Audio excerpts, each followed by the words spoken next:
So sitting here with somebody that you know really well on the podcast, and also somebody that you've heard about a lot, but we've never had on the podcast. So our good friend Stewart Gilray. Good morning. And the man, the myth, the legend, Lorne Lanning. Well, good morning. How's it going? It's going awesome. We had a great day. We're thrilled. I think you had a great day last night, yeah. It's we never expected to really be there. We're just we changed the business model back in 2008. We've slowly been growing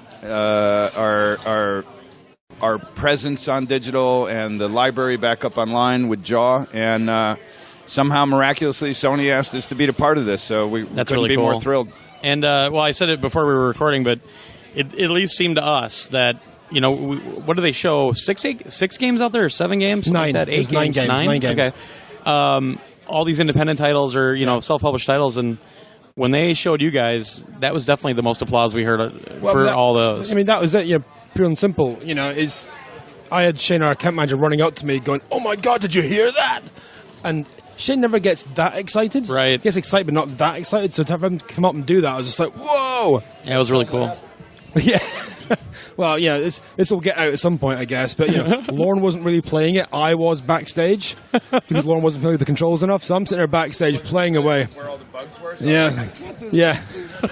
So Stewart's doing it, and but it was really playing on the PS4. So not to mistake in that. Right? Sure. But this build came in, and I wasn't familiar with it enough, and you only had 10 seconds. Yeah. 20 seconds. So and then Shane scares him. Yeah, because I was He killed right in the.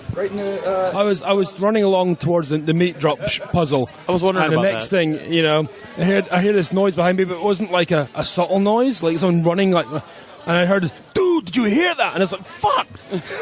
Jumped up my skin, pressed jump a little bit too early, and landed in the fucking hole. The working class gets annihilated as the management just gets casual about this. We were just talking about American. Everybody's going to blame you about that because they thought you were the one playing it. I know. So actually, I screwed you up because I still had control. Yeah. And a couple times, and I was trying not to screw you up, so we had 2 controls on the same. Oh, really? character, So your yeah. controller actually? Oh, that's even funnier. Yeah. So I was trying not to screw him up, and then Well, that was the weird thing. It was meant to just be me doing it, so the controller on stage was meant to be plugged in but not actually activated. So, we did our full rehearsal at 1:30. I set up the scene because we have to play the demo a little bit to get to the right place for the show. And we were going through it, and I'd left it there. And the next thing, I came back from just having a couple of beers with you, actually. blame me. Yes, you. So came back, and there was a guy sat at the PC. I'm thinking, oh, what are you doing? He goes, oh, yeah, so, no, what are you actually doing? That was set up. It took me 20 minutes to set it up. What are you doing? Yeah, the controller on stage doesn't work. It's not meant to work. We've spent 45 minutes trying to get it to work, man. I said, dude, it's not meant to work because my boss, basically, he can't play the game very well. So I'm playing it instead of him. Oh, I see where this is going. This is fine. Yeah. So that controller got Abe killed in the demo. There you go. So the controller should not have been working on stage, but it was. But hey, there you go. That's fantastic. So the end of the story. We weren't really prepared to be there. Right. We weren't planning on doing demos at E3. We didn't have a booth, anything. And Sony knew what we were doing, saw it, liked it, and really wanted us to be a part of this. So That's it was awesome. Like, wow, we rushed. We pulled our stuff together.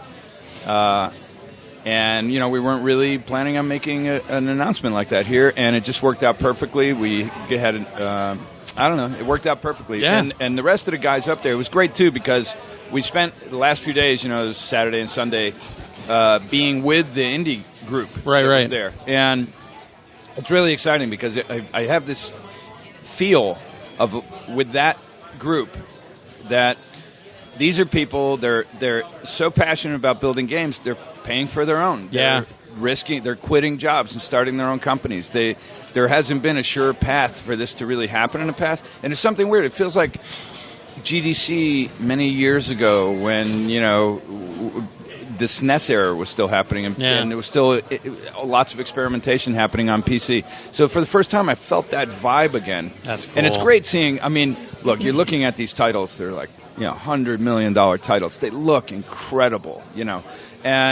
but we know what space that is. That's massive investments. These are big public companies. This is the show they need to put on. But to have a window where the hands-down winner, I think it's pretty obvious, the hands-down winner is actually giving the stage to people that are funding their own stuff, risking, and just figuring out how to intelligently find their own audience, find a way to get the product to that audience. It's pretty remarkable, and it's the first time we've seen that. Well, and that's actually something that really grabbed me even at the PlayStation 4 reveal when they brought Jonathan Blow out on stage. Yeah. I mean, that was a surefire indicator that we're still here for the indie developers, and they really cared about it. And it was also funny to see the Xbox One reveal yesterday, or the press yesterday, and they said, we're all about indie developers, and they brought up Minecraft. It's like a $100 million game. And you're like, that's first party published by you. I mean, I had to laugh that I'm watching this rhetoric, and that's what we're dealing with, rhetoric of how friendly they are to the indie community. Yeah. Because quite frankly, here's the simple proof of that, right? We had 2 titles on the Xbox. We helped launch it. We were a launch title. The hurdles we went through to try and recruit people to the Xbox, developers to the Xbox, when Microsoft had the brand no one wanted to even hear was getting into gaming for a console level. And at that time, we went through all that work. We still can't get those games on their networks without us going to one of their retail publishers and giving them money on something that they had nothing to do with and are doing nothing with. That's Microsoft's policy. So there is no indie policy with Microsoft. If there is, why haven't we been able to do it? And we tried 9 months previous to Stranger HD coming out. We tried to make sure. Yeah. Almost 15 months we tried to get on the system. Now, did we have an army of people going up there and negotiating with? No, because we shouldn't, because it's retail. Yeah. And it's digital retail. So, I mean, it's digital distribution. So what we tried to do and failed utterly was just get classic games. Each of those games is a classic platinum game on Xbox, and we can't even sell ourselves on their network. So when I hear certain people get up on stage and talk to the friendliness of that, it's LMAO. I'm just like, that's funny. That's funny. We've seen no proof of that whatsoever. We hear the doublespeak on it, but where is it? Yeah. And a press announcement does not change an entire community of people that have been trying to get their indie titles onto that system and have had no luck. There were at least 3 or 4 different indie developers yesterday that were saying things on Twitter like, don't believe them. Brian Provinciano, who did Retro City Rampage, is very vehement about how bad they were to deal with. And obviously Jonathan Blow doesn't have a very good... No. very good... but the funny thing is that 2 of the people on the stage with us yesterday did the indie thing. They'd courted Microsoft. Microsoft were giving them, come to us, we'll be great for us. Yeah. And they just went, do you know what? No. Why should we give you like 50% or whatever, Yeah, exactly. Screw you. It's just not a friendly business model for indie publishers, indie, self-publishing people. But the fact is, enough of them, right? Because we really don't care, because they don't really care about the indie developers, so we're just not focused there. But in general, the indie developers, these are the people that are spending less money and going to take higher risks. Yeah. Right? Some of the stuff, personally, I love seeing games that look like classic SNES, and then they're going back to a genre and just like totally trying to nail that right. Yeah. The name of the game that was right next to us, that was Jake's, was it that shooter? Yeah, you play that. That looked awesome. Dude, I love and have always loved asteroids. Right, like you could Google my favorite game will be. I haven't yet either. No, Gravity Crash. You haven't played Gravity Crash? No, I haven't played it. It's a fantastic game. Yeah, sorry about that. I got it up there. I was trying to get a copy, but this guy never sent me one or anything. So yeah, but someday maybe he'll sign one, send it to us. I didn't bring my Vita. You can play it right now. But the thing is lower cost equals a higher probability to experiment. Yeah, right? definitely. And hats off to everyone, no matter which console they were on, that is making just this knockout quality content, right? And they're on, there's certainly great games being shown on Xbox. Clearly amazing games, on PlayStation. But the fact is, they're building great craft, right? These are people building great craft. But once you're at that tens of millions of dollars, you don't really have much room to experiment. You Right. can't. These are now public Wall Street plays, right? A big game like that, it better play perfect. If it's going to be Call of Duty, whatever, to how many power of iteration, it better be awesome. If it's going to be Gran Turismo, we expect a perfect game. There's enough iterations on it, right? But you can't start experimenting with that in new, crazy ways that you can never almost get a new, crazy way right on the first iteration. Right. Because you don't I have agree. 20 games of user feedback of what worked, what didn't. You're trying something new, In the Oddworld games, Stranger was totally in that category. We were trying to get it right on a lot of new, twisted stuff, twisted conceptual stuff in game mechanics, but trying to totally dial that right on the first iteration is insanely ambitious and unrealistic. And so the little guys, the little developers that are going to, just have their passion to make what they want. That's where we're going to see the real creative unleashing that then we'll see trickle into big budget AAA in the years to come. But it's going to come from the indie development community first. And the nice thing, I think, lately, like the last probably 6-7 years, is the fact that there's a PAX now and that there's like Indiecade here. Because I think that affords the developers so much feedback in such a short amount of time, and I think that definitely helps the projects. There's that one called JS Joust, where it's move controllers, no screen, and it's basically almost like musical chairs to a certain extent. But then you can actually try to like make your friend move his controller too much, and they're knocked out. And they did a Kickstarter for it. There's a thing called Sports Friends. It's a bunch of little indie titles in one big package. Nice. The only Kickstarter I've ever backed. Because really? we saw it last year at Indiecade, and I was so just impressed by it. And the other games in that package are great as well. They're just fantastic. So it's cool that because I live in the middle of Wisconsin, I don't get to a lot of the stuff like PAX and everything else. So when I come here, it's great that they have that humongous area for the Indiecade. And this year, we walk by and like Atlas has got something down there. Sega's got. I mean, the bigger publishers are now kind of embracing that smaller indie feel in those indie games. So it's going to be really cool down there this year, I think. I think in some respects as well, some of us were speaking last night, and the conversation came to the fact is that what we're seeing now is what we were seeing 25 years ago. Yeah. It's people doing stuff at home, small scale. You don't need teams of 100, 200, 300 people to do stuff. Well, especially when they make PS Mobile free to develop for a year. And I mean, even PS Mobile, you don't get all the resources and everything, but there's a lot of stuff that's experimental, and you can tell it's just kind of like, oh, let's try this, let's try that. But there have been some truly stupendous titles on PS Mobile. Yeah. And so what's interesting is we say, well, even the big publishers are now backing into financing indie space. Right. Is it really indie once it's back that way is, an interesting question. But to not get technical about it, they have to. Yeah. And the reason is because it's the same thing that's happening in Hollywood, right? While you're here, the financing of Hollywood is Wilshire Boulevard, Century City, right? So through that is how Hollywood is largely financed. Right. Drive down that road, it's like a ghost town. All those buildings are empty, right? So what happened is there's a few big tentpole successes and everyone else loses. That's what's happening in the game space. It's finally become Hollywood. Right. And what that means is there's so many tent poles, and then if you're not going to try and compete with Activision with a $100 million title and an equally $100 million marketing campaign, you will lose.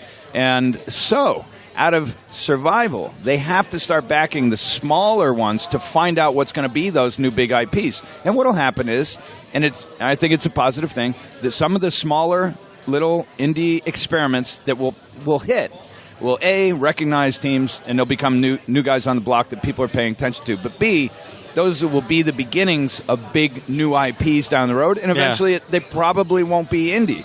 But we might be in a space where they actually still can be. You know?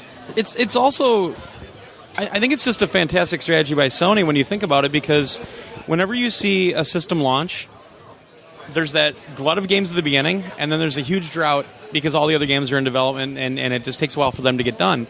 So now Sony's filling all that in with all these smaller titles, all these indie titles and everything else, and you're going to have this solid stream of games. They might not be all the quote-unquote AAA titles, but you're going to have a solid stream of games. And then you've got the studios like you guys, which I don't consider like totally indie. You're kind of that mid-level where you're not bringing out these big disc-based games, but you are bringing out significant games. Stranger's Wrath is a significant game. And New and Tasty is definitely looking significant. So it's really cool to kind of see this complete scale where it's not just the $199 or the $59.99. You've got all this stuff in the middle now, and it's so much easier to get out there and purchase a game for $20 that it was. I mean, Strangers. It was on the Xbox for a full price. We get the HD remake, which is a much better game, just because of time and technology, and we're paying, what was it, 15?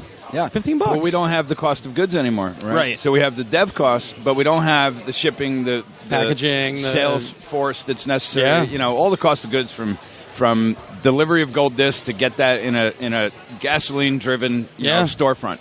And so let's take Xbox Live, XBLA, right?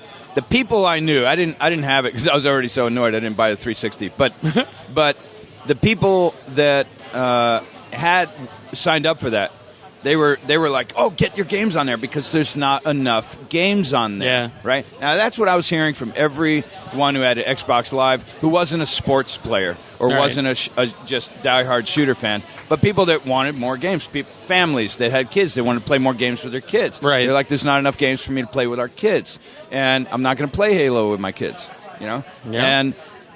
But we couldn't get the games on there. We couldn't make them because they were. In my opinion, it was the difference between like Sotheby's and eBay. Sotheby's will say, well, we'll look at your offering and decide if we're going to expose that to our audience. Right. And then eBay says, hey, if you can find an audience, sell whatever. You got a $100 million home you want to sell? Sell it here. You got a $5 T-shirt you want to sell? Sell it here. It's you. If you can find your audience, we're providing the platform. Sure. Today, who do you want to be, Sotheby's or eBay?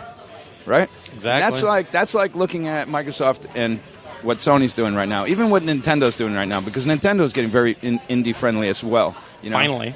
Well, you know, it took a long time, and there's a lot of pressures that make these things happen. And let's not underestimate what happened when the iPhone came out and the dev systems came out basically for free. Right. All of a sudden, that was a game changer that was putting pressure on all of the old ways to be renewed. I always again. laugh when people say, I wonder if Apple's ever going to get into gaming.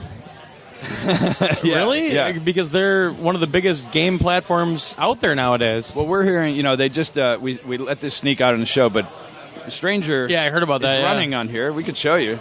Yeah, well, I'll definitely look at it when we're done. Game. Yeah. It's the Xbox game. Well, I don't know if I want to look at it then. It might burn. But what I mean is the original game, the original assets, that quality is right here. And when we were looking at this playing on the iPhone, it's like, you got to be kidding me. I mean, so. Serious gaming device, right? Not to be underestimated. Yes and no. I mean, my whole problem with mobile gaming in general is touchscreen.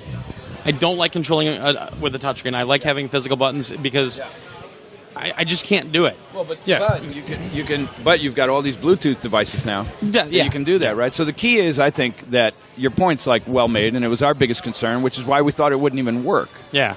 But then you get guys that are dead set on making it work. Again, another indie company, Square One Games, right? Yeah. These guys, they've been through the ringer. They've been building games for 20 years like some of the rest of us, and they look at it and they go, how do we survive in this world where no one cares about little guys, and all we want to do is make great games? Yeah. They built a business model where they said, we're going to go after developers that own their own IP, that we think is following, that we think is unique, has a following, and we're going to make a deal with them to see if they would like us to bring their games as, you know, those AAA games to mobile. And we look at it and we go, you're never going to get that to run on the iPhone, and they do.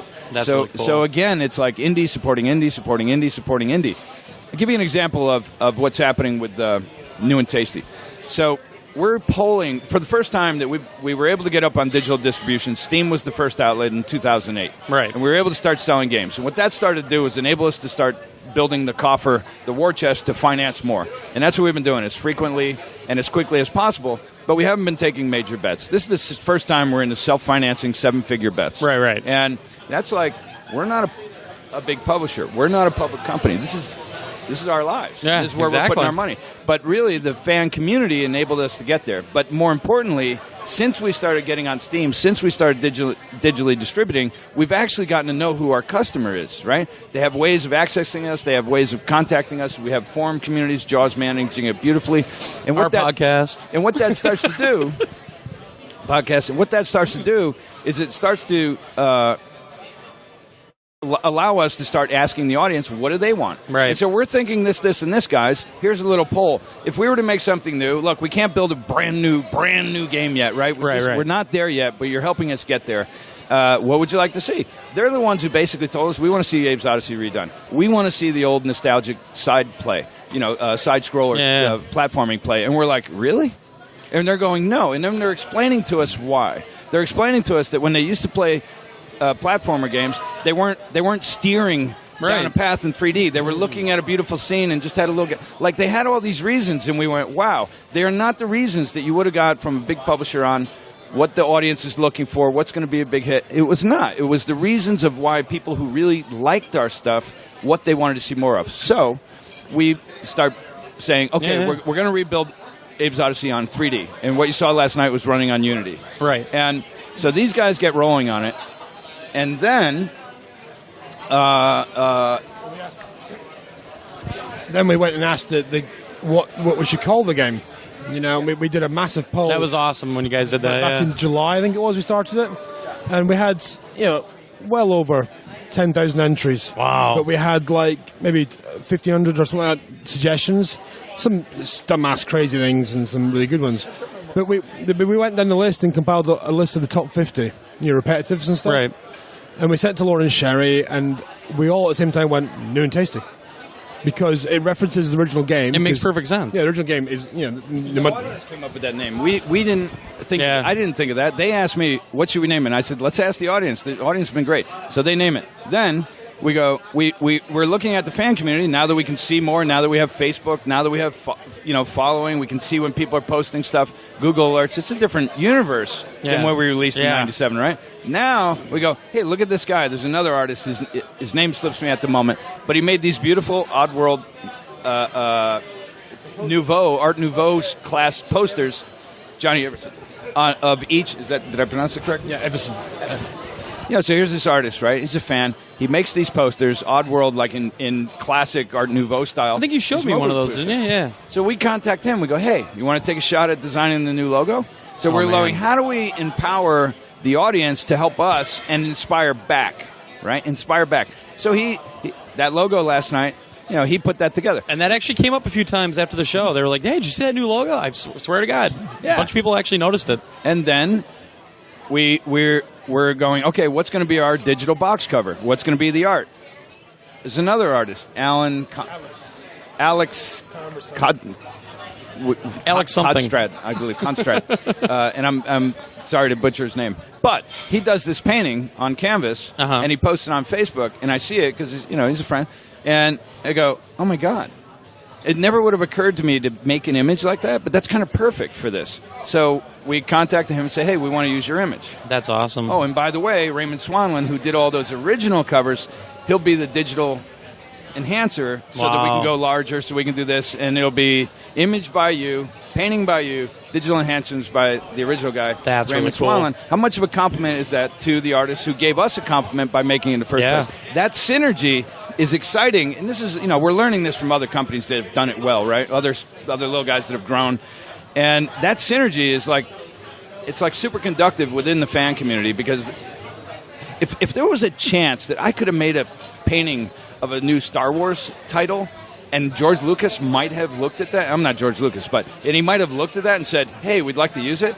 That was not even in the realm of possibility ever in my consciousness. But the way the world's changing today, if people do have connect to the properties that they love, the creators that they love, and they're inspired to make something that actually inspires back, we're reaching out and saying, hey, can we use that? Let's build this stuff together. There's really the motto there. So this game, in many ways, is homegrown from that area. And, it's exciting because the support is wonderful. Where do you see yourself going? I mean, you were talking a little bit about asking them what to do and kind of making your decisions that way. Are you ever looking into something like funding with a Kickstarter or Indiegogo or anything like that? Or you just want to keep doing it yourselves for now? We're going to be... yeah, we've thought about that. There's Kickstarter's exciting, but there's some hiccups that we see. There's at the basic level for Kickstarter, if you talk to people who build campaigns, there's a tremendous amount of work on the back end because of failure in their infrastructure and to address that. Yes. So for us, and I'm not saying I'm in Kickstarter, they've been wonderful to the gaming community, right? But we're looking at more of the Cloud Imperium model that Chris Roberts has put together. And he's actually helping to give us some guidance on how to do that properly. So we will do that, but we want to have the right story, and we want to do it right. And when we do it, when we pull the trigger, we want to say, and it's not going to matter what, if you want to support us, we're going to try and facilitate every payment option available on digital. And right now it's really narrow on Kickstarter. And this is what Chris Roberts sort of learned and then proved, if you've been paying attention to what he did there. And so we're really inspired by that model, and then we hope to address it. And you know, whatever we're able to raise in that effort, we will be able to build new product with. Cool. Not just remake, but new product with. So. Well, and that's kind of where I was going with it. I mean, you've got that back catalog, and you know, you're working on New and Tasty now, which is obviously taking a little bit longer than some of the other remakes you've done. Well, yeah, because I mean, Stranger was, in want of a better phrase, Stranger was a port with a lot of art enhancements and some gameplay enhancements. Where New and Tasty is, it's from the grounds up. Right. There's not. Well, there is one thing we've taken from the original game, a small texture, but that's it. Everything else we've remade from scratch. So it's kind of like Lorne said, with each new product we take a bigger risk. So like the previous two, Munch and Stranger on different platforms, they're just enhanced remakes, ports. This is a brand new remake from the ground up. We get chances we might do another remake next, or we might just go straight and say, screw it, let's do a completely new thing from scratch. Sure. Lorne's got stories you wouldn't believe. We've got stories he's written down over the years for games which never saw the light of day. Even the names and stuff. And so we could do those. We have this whole universe to play with. And it can be cool. Kind of we're in this space now where what we're doing is we're building up platform to be able to launch more effectively, more amortizing more technology. So today, look at this by as a basic ground starting rule on this. We're building on Unity, the indie engine, right? But because it's written in C# and stuff like that, the nature of it seems pretty damn adaptable, pretty flexible. I'm very impressed personally with what is able to come out of it when I see the infrastructure of how it's written. That seems to be the word from a lot of people. And what that does is we're building a platformer out of 3D, so it's 2.5-ish D on Unity. But now, 10 years ago, I would have been told by the marketing forces, the publishers, look, platform's dead. You got to go this way. You got to go that way. Now we go, it doesn't have to sell 10x to move a public company stock, the way we used to get financed. Sell 5x to be valid. We can sell 1.5x. If we return a 50% profit on New and Tasty, and the audience says, we want Exodus the same way, we will do Exodus. But it will put us in a spot where we're able to have a team dedicated to that, and the other team's focused on the new stuff. Sure. So each of these builds us a little bit of an infrastructure. In this case, having the engine, the technology, all this running on Unity, then Exodus is kind of a no-brainer. There's a lot of work, but a lot of the platform work will have already been done for us. True. And so, but again, we're going to listen primarily to the audience. If they're not saying, we want it, if they say, you guys did a crappy job on that last one, we want a different one, we will be listening, and then we'll be reacting. Cool. But right now, the model is, how do we start smaller on new product and feed it well, learn with the audience along the way as that product is evolving? And I don't mean just in dev, I mean in the market. Right. So that's, there's some wisdoms from the Asian space of free-to-play. There's some wisdoms from social gaming. And I'm not saying we're making free-to-play social gaming, but there's some wisdoms there to learn from. And those were, and a lot of that is, get out earlier with something good that's smaller and start listening to that audience faster, and then start refining and growing. Yeah. Instead of trying to plant a redwood in the market, full-grown, transplanted, a sapling, and then grow that with the community, and you should be making a lot better decisions that are making the gamers happier too. Well, I think that's something that really helps you guys out, though, is that you have an existing universe. You have a pretty good installed base out there of fans and community. Whereas, you see a lot of indie devs come out, and they're just kind of throwing something out there and seeing if you like it. So I think that's got to be something that helps you out. Well, it clearly helps us out, right? I don't think we would have been we wouldn't have been as successful as we've been on digital, right? Unless we had that brand recognition. Because, I think there's a lot of reasons for that. So we're really lucky, but make no mistake, if we weren't lucky that way by retaining the rights to the brand and being able to do that, we would be doing more of what other indie guys are doing, which is something smaller. Does it have a good kernel to it? Let's put it out and price point is key. Yeah. Right? So we're not going to, until we have boom, we're going for that next triple level, you're not going to see us trying to sell a product for $60. I remember you asking me what a good price for Strangers would be, and I said, I'd probably go $20. And you're like, really? Because we're doing 15. Yeah. Well, I was toying between 10 or 15 at the time, thinking 10's too low and 15 was about right, 20 was too high. And then I asked you, and you said, no, 20. And I was like, nah. How about 15? You were like, what? Really? What? Yeah, and you were like shocked by that. But yeah, I have to remember the international market as well. Right. Not just the dollar market, it's a euro market, and then pounds for the UK for me. Yay! So it's watching it. Getting the pricing right. I thought £10 in the UK, £9.99, €12.99, and then $14.99 in the States. I thought it was perfect. And it gave it a nice split. I think that helped sales a little bit. I mean, there were a lot of people who were excited for the game already, but yeah, I mean, historically though in Europe, the pricing's been pretty shitty. You'd see US price would be $15, the European price would be €14, and the pound price would be like £8. You think, well, what the hell kind of structure is that? Right. And the moment the euro and the dollar are all over the place. But it still makes more sense to me to have this three-tier structure where it's cool 10, 12-ish, and 15. And it seemed to work too. Yeah. And what we're trying to do is the cost of goods that are no longer embedded in the product. Right. We're basically passing that savings on to the gamer. Right. Which is what everybody expected when digital titles started happening anyway. And you see these Blu-ray games they put up on the PSN. And they're the same price as the packaged one, and there's no understanding of that. Well, no, there are some legal issues with that, right?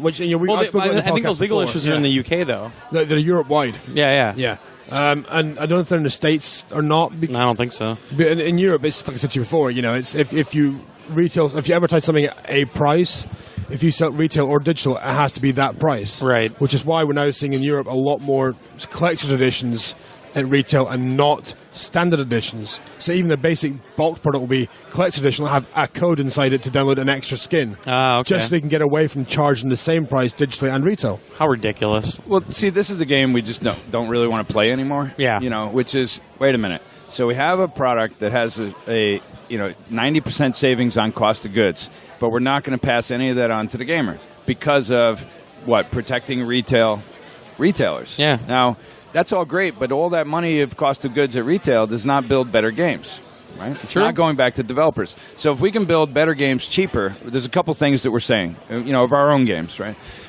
What we're saying is, we're not trying to hit you for the cost of the new $50 million game, right? We're trying to address an audience that likes this kind of game, and we understand how price-sensitive the audience is, how passionate the gamer is. So we're going to offer that at a price where we think that's a really fair price for the product, and now that it's digital, we're getting 70% of that return. So that money's going right back into the next games. The next games. And so when we were, if I had an Xbox launch title, which was, and we were really lucky to be there too, right? Sure. And make no mistake, at that time, Microsoft was an awesome partner. So I've never ever complained about that.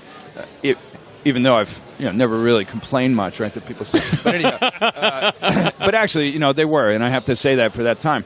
But the expectations of performance on that budget are so enormous, right? That there's a lot of risk, and people's expectations get set so high that you can disappoint real easy. And we're like, you know what? We're not trying to beat anyone. Right now, I can't stand when I hear people go, we're going to slaughter that title, or we're going to go kick the ass. All I hear is asshole capitalists saying, we're going to put these other people out of work. That's all I hear today. And I listen to them and I go, clown, clown, clown. It's not about slaughtering craftsmen.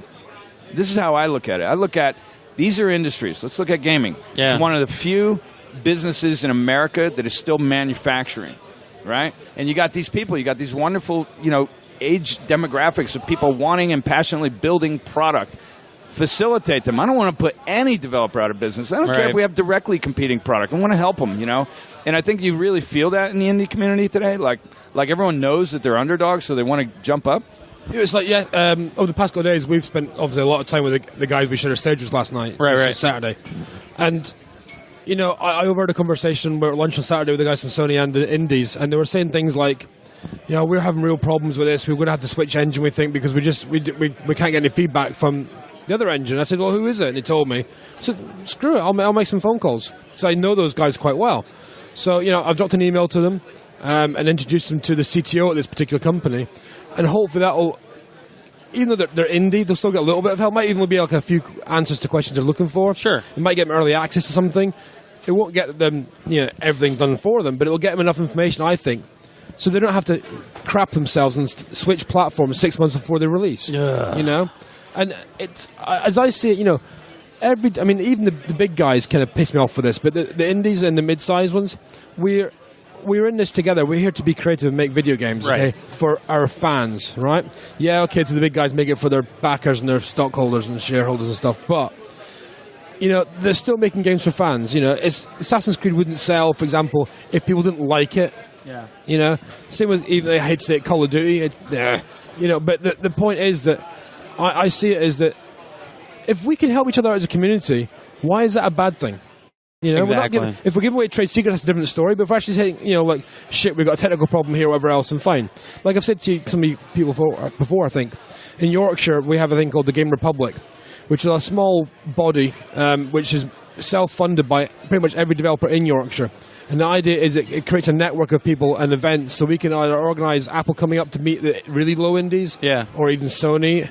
We had Microsoft once, but they were just talking about Windows Phone, for Christ's sakes. But, you know, we had everyone else, Sony talking about PlayStation before, and Apple about new iPhones and iPads and stuff. But the point is that within that community, we share everything. You know, if we get stuck, you know, we were doing the demo of weirdly enough, we had official Xbox magazine visitors 3 months ago. And we didn't have an Xbox in the building, so we had to borrow a dev kit from another developer locally and showed the game running on it. You know, just because we made a phone call or dropped an email, got a reply back, said, how long do you want it for? 2 weeks? Yeah, fine, here. And the guys UPS'd it. They're only like 18 miles from us, and the UPS'd it. They didn't even bring it and drop off. They just UPS'd it for next day. That's what we like, you know, and it should continue everywhere.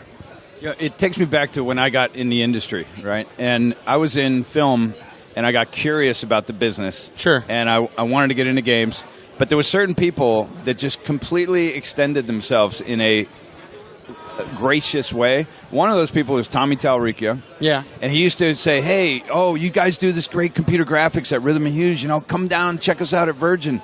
And I met him through whatever. That's how I met Dave Perry. And those people in that day, and still today, each of those people, if people call them and ask them, the chances, I mean, everyone gets too busy and bandwidth gets too thin, but the chances that they would turn someone down out of arrogance or they're too big, it's not going to happen. Yeah. There were people that were really helping on lots of levels. And quite frankly, coming out of Hollywood, this was something I liked about the game industry.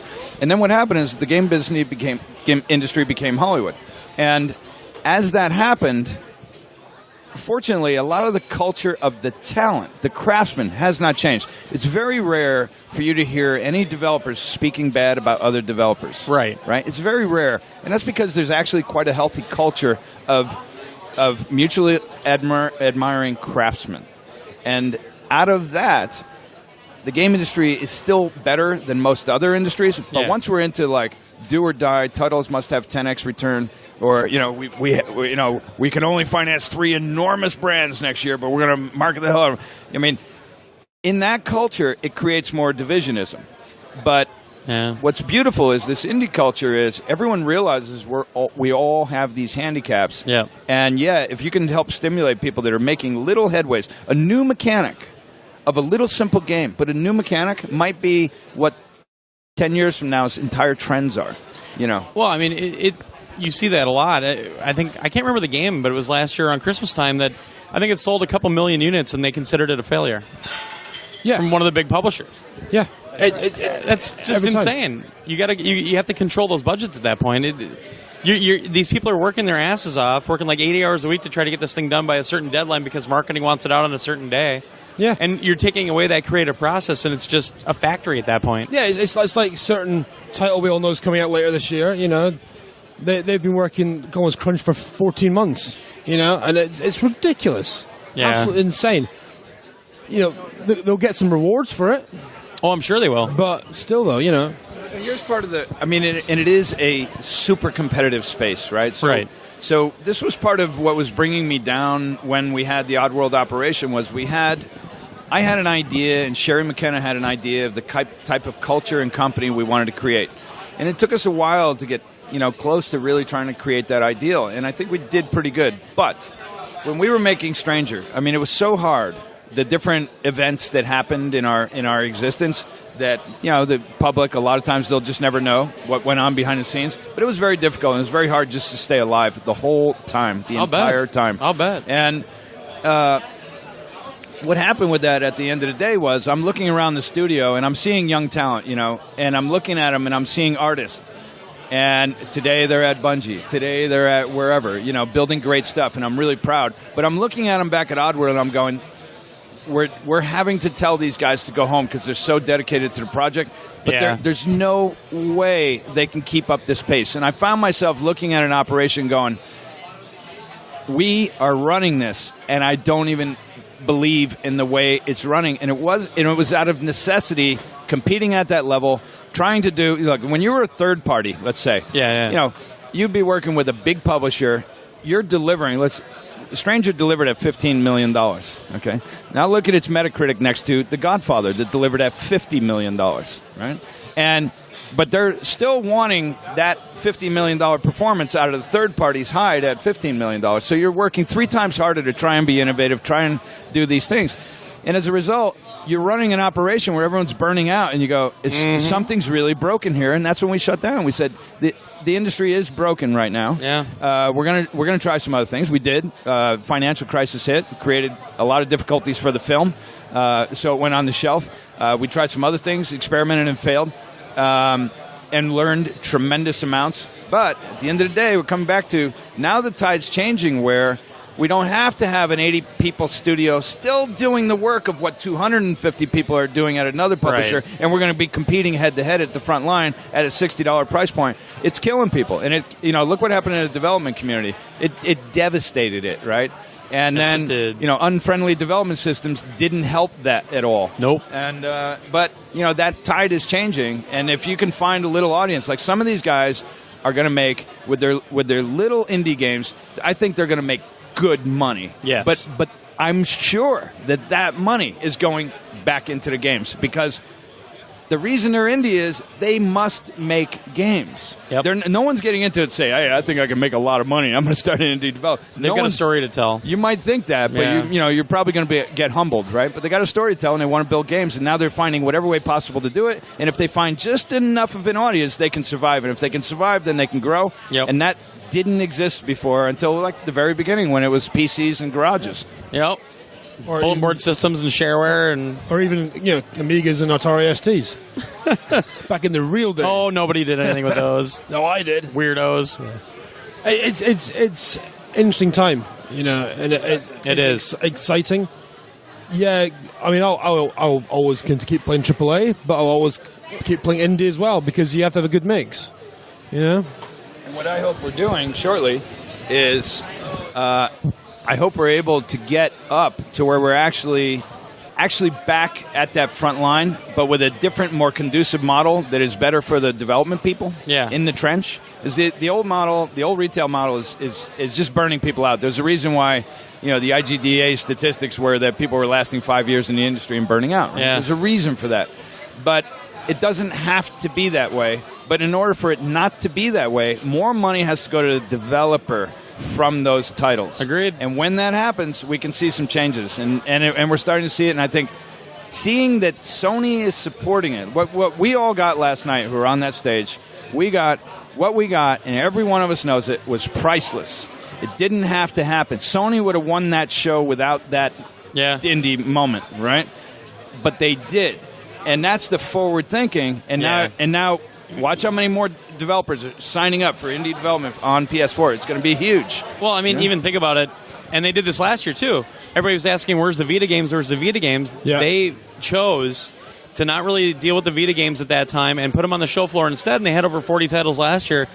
But instead, they took that time to give the indie games a platform to show their games off, even if it was for like 5-10 minutes or whatever, to actually be able to show that stuff off and say, hey, we're here too, and we're doing some really neat stuff and very unique stuff too. I wonder if part of that is down to the fact also that, indies tend to stick with PC. Yeah. And PC's, quite a pirate-centric platform. But there's been a movement the past 18 months, 2 years, we're trying to get PCs into living room space. Right. Effectively, Ouya is kind of a PC, but there are PCs that size coming, like the Steam Box, which are going to go in the living room space. So Sony know that. Yeah. And so they're like, well, okay, we can leave them to Steam and have the Steam Box in the living room, but fuck it, why don't we give them time on PS3 and PS4?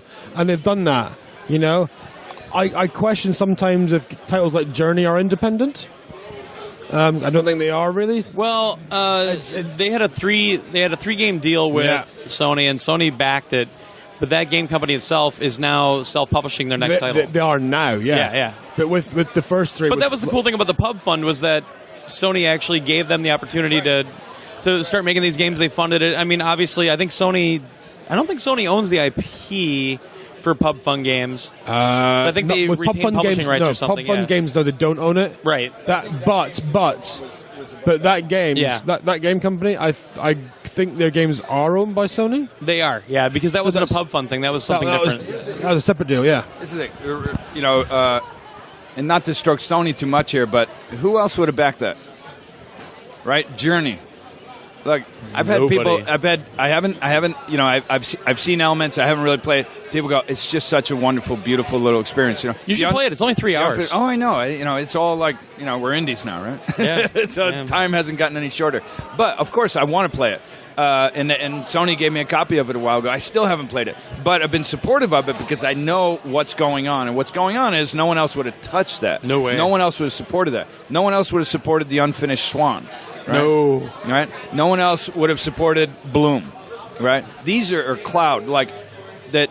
What I saw, and part of this I give, I'm a huge fan of a number of the people that have risen. And this is something I think is happening at Sony, is somehow in a massive corporation, the really good people, and I don't mean personalities, I mean capable, right? Competent and capable, they rose. Yes. And so you have people like Shuo Yoshida that I know for a fact really shared a lot, in my opinion, shared a lot of the same skin with Ed Freese. Yeah. Really cared about innovative new games. And they're supporting it. Now, whether or not that's profitable right out of the gate, they kept on supporting it. And then you have a lot of reasons why things can happen at various studios, and everyone's working hard. But that they supported that in and of itself, to me, it was just a miracle. It was remarkable. And then that allowed Game of the Year, right? Unbelievable. And they totally deserved it. Yeah. I think that was a big turning point, too, for that game to get Game of the Year from so many outlets. Yeah. And, you have all these big AAA $100 million blockbusters, and a game like that got Game of the Year. Well, when they got the BAFTAs as well, I mean, Christ, there are no games Oscars yet, but the closest you're going to get is the BAFTA games, and they got 4 or 5? Yeah. Like, crap. It's, unbelievable. Yeah. So it's like Hollywood, in trying to go for the widest possible capture of audience, you narrow and homogenize the type of content offering. Yeah. And this is what we see. Look, on someone's show yesterday, we saw different looking FPS shooters again and again and again and again, and that's fine, and they all look really great. That's great. But what Journey showed, and still a lot of people, it didn't have the marketing campaign, so still a lot of people haven't found that, but it'll have life on digital, and you'll watch. That game will sell on digital for years and years to come. Never could have happened at retail, right? And so hopefully that brings more back into the entity that created it. And however that's divided now, so it helps fund more games. Well, plus now it sounds like it's going to go to Vita eventually, too. So yeah. Well, Flower's already going. They already showed that, but it sounds like Journey's probably going to go. But what it shows, that it got Game of the Year, and what it shows is that the market is actually starved. Yeah. For innovative, different. There's a lot of people out there that don't like first-person shooters. I'm not one of them, but I mean, there's a lot of people out there that don't want to see the difference. I'm one of them. We've had that discussion. Yeah. And I was saying to, you actually, I'm actually now getting bored with cover shooters as well. Yeah. Third-person cover Me shooters. too. You know, so I'm excited by your newer stuff. I mean, okay, yeah, hands up, I'm looking forward to GTA 5, like I think Right. pretty much everybody else is as well. But at the same time, I'm looking forward to the really cool niche stuff, the indie stuff, the stuff we're starting to see now at this show for end-of-year release. Yeah. You know, the games that are a little bit different. I mean, as I sit here right now, I can't think of any big titles which are not cover shooters. Assassin's Creed 4, that's there. God, that looked awesome. Yeah, It did. but the rest of them just look. Yeah, it's a gun, first person, yawn. Please, come on, give us something new. You know. How about Puppeteer? But that's indie. That's amazing. That's digital. Okay, I'm Yeah. talking about across the Okay, whole, I see what you mean, yeah, whole yeah. board. Yeah, if you look at retail, it's pretty much give a guy a gun, let him kill things. Yeah, done. It's boring. Like I'm more supportive of even those guys conceptually because I know, and you know, what's happening in the trench and how Yeah. hard people are Yeah. working to make great stuff. But you also know when you're if you talk directly, you know, offline with the best of designers on those titles, they're feeling blocked into having to perform to certain market specs Oh, yeah, and being definitely. constrained and not being able to push the areas where, quite frankly, they're quite capable Yeah. of new creative solutions. And, you know, so that's a reality of large-scale commerce. Yeah. You know?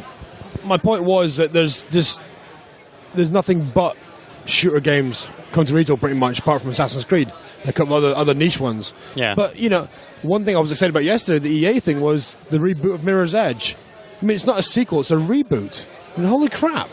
Yeah, the original one came out 3 years ago, 2 years ago, 3 years ago. 3 at least. Yeah, so Yeah. they're rebooting it. Yeah. That basically means they're starting again from scratch. Effectively, But it's the same character. Same character, it's the same universe, looks the same, but looks way better. Well, yeah, Yeah. it's on that But so- Frostbite 3 so now. Yeah, so and- my query is, why rebooting it, not just doing a sequel? I don't No get idea, that part yeah. of it, but damn, it looked good. Yeah. Yeah, I mean, Yeah. there's some gorgeous looking games up there. You're like, oh man, and I'm just looking at this. And go, oh, I can't wait That looked great. till you know we're basically at a playing field where we can start playing with that degree of tech again. Yeah. And right now we're humbly building, you know, but each time we're building a little more. But when I look at that, it's like I'm getting really excited about gaming again. And quite That's frankly, cool. I was feeling pretty burnt out about it because I didn't see a way that people like us who had very specific ideas of what we wanted to build, and like I said, we're listening, right? It's not like we're not listening, but we also are going, we're not the herd. Yeah. We're different. We Yeah. want to stay different. How do we survive doing that when we wound up in a place where our difference at one time was a frontline AAA, and that was a brutal place to be. It was a really hard place to be. So my heart goes out to everyone who's suffering that place right now. Even when they win, they're suffering. You know, Yeah. it's like there's no one with tan. We were joking. We were like, hey, why don't we should do like bathing suit shots of what this industry looks like. Even the guys that live in California don't have a tan. You know? It's hilarious. Anyway. Yeah. I think we're done. Are we? Show started already. We haven't had we haven't had the waitress yet. Yeah, we never got served here. What's going on? Yeah, we can blow out without having to tip anybody or anything. We keep getting funny looks though from the waiting staff walking by, going, scowling. I think at us. maybe they don't want to bother us because we're recording. That's cool. That Yeah, works. I don't know. So we're not even eating and running. We're just running. Yeah, we're just running. We're bolting. Which is novel and interesting, and yeah. Well, honestly, if I didn't have an appointment at 12:30, I'd sit here and talk more because What's your next appointment? Namco Bandai with the quote-unquote unannounced racing game. Oh, you mean Ridge Namco Racer? Bandai. Yeah. Actually, I've got to go up there as well with me and my friend. All right. But let me flip the interview around. What are you looking forward to at E3? You know, we were joking about that yesterday Yeah, I because know. everybody That's why I'm asked asking us you now. that, but nothing had been announced yet. Yeah. So we're like, what hasn't been announced? I was happy to see Santa Monica's game, the 1886 game. Yeah, that looked That looked fantastic. I'm a Killzone guy, so both Killzones I really want. Drive think Club about- I'm really interested in. Bear in mind, look at the time now. It's like we've got 55 minutes until the full extended 12-minute thing of David That Cage's was outstanding. What's that? Especially, that green screen fake thing from, satanic thing. That was beautiful. I mean, when it went to green screen like that, it looked real. And they said it was running all in engine. Yeah, it is. I mean, my jaw hit the floor when I saw that. Here's an important point. something happened. Just speaking to Sony, right? Yeah. Something happened where they started doing technical deep dives and inviting certain people to go, and this is in the fall in Silicon Valley, and it was mostly programmers that they were inviting, like who's going to write those next-gen engines. Sure. And but somehow, like, I'm getting invited. And I'm like, oh, my God, I can't even get to the party, get an invitation to the party, let alone invited to this. So it was a sign that something was changing culturally. And historically, I mean, it's no secret. I was not a fan of Kudaragi's methodology for dev systems. I think it hurt a lot of people. But today, with that, they start announcing that. They start showing us what's going on. We start looking at the tools. And then by, February in New York, they do the announcement. By that time, look at the diversity of titles that we're running. What that spoke to anyone who really knows development, right, is saying, how did that happen in such a short amount of time? What does that development system look like? Now you got Mark Cerny, chief engineer. Gee, I think the guy actually knows how to make some games. Well, it's not just that. It's Sony, that's a Japanese company, actually had an American lead that whole push. And so here's the beauty. What they chose to do is to hire the right guy, regardless, right? Now, everyone who knows production and who's been around for a while knows the value of Cerny. Go talk to Naughty Dog. Go talk to Insomniac. They always were bringing him in. That guy's name's on it at minimum 50, 60 million games, right? That he consulted on, that he helped build from his original successes. That is the core architecture. Someone who absolutely, from a programming and design and international, localization, understanding across the board, east and west, knows how development is done. And now that's reflecting in that system. So people are getting these things up and running fast. Yeah. And that environment is enabling. And what that's going to enable is a lot more innovation. It was a big shift in management that I think was really the keystone of that whole thing, because we'd started hearing about how when they were developing the hardware for the Vita. Yeah. And that Shuhei was a big part of that. But there's also some managers underneath Shu that really played a key role, especially with the indie stuff as well. Well, it's not just that. The actual hardware itself, the graphics shit was UK developed. Yes. For the Vita. Yes. And that was the first time Sony stepped out of 100% Japanese. And even though the Vita is not sold fantastically well, what it can do and the power of it, for the size and what it is staggering. I think people are going to finally see that when the PS4 hits, because people don't understand what Gaikai really means yet either. I've been trying to explain it because I work with technology like that in my real job. Well, I don't have one right now, but I've been trying to explain that, the whole app packaging and everything else, and it's mind-blowing what they're going to be able to do if they pull it off correctly. And I think Dave Perry is definitely one of the guys that is going to be able to do that. And Talk just about using guys who understand gaming and and really understand development. I was telling Stewart yesterday that, or 2 days ago, that Dave Perry actually demoed Earthworm Jim on the Genesis for me at CES way back in the day. That's when I met him, when he was making that. Yeah, that's when I was kind of testing games on the SNES and the TurboGrafx. Weird, when we came out of the conference last night, who was standing next to the back of Lorne's car? Dave Perry. Yeah, but, there's people historically that have just. This is what I've loved about this industry. You could pick up the phone, you could call them. Dave Perry's one. Dami was one. Mark Rain at Epic was one. If you wanted to get inside scoop, if you wanted to go, hey, what's going on here? If you had fishy business, something, there was people you could call and they would help. And I found that so much more cooperative than the music industry, than the television industry, than the film industry. It's the companies at large that are really the ones that are competing against each other all the time. It seems like the devs themselves, because you see devs jump around to companies all the time anyway. When they get done with a project, they want a new challenge, they go somewhere else. That's what it's all about for a lot of the developers. It's not the business part of it. Actually, just saying that briefly, is like the news about Dissolutes, leaving Ubisoft again, being booted out and stuff, and yesterday or Friday, yesterday, suing Ubisoft now. Yeah. He's walking around here, and I was like, what a hero. Yeah. Yikes. Oh yeah. Oh wow. But you just touched on something, which is for the first time that I've been building games, we're actually able to contract elements. People have services. Mauricio Mo, who was an animator at Oddworld, who was awesome. Right now, he's running more of freelance contracting. Like, he'll build a team to suit your purpose, and then but they all work virtually.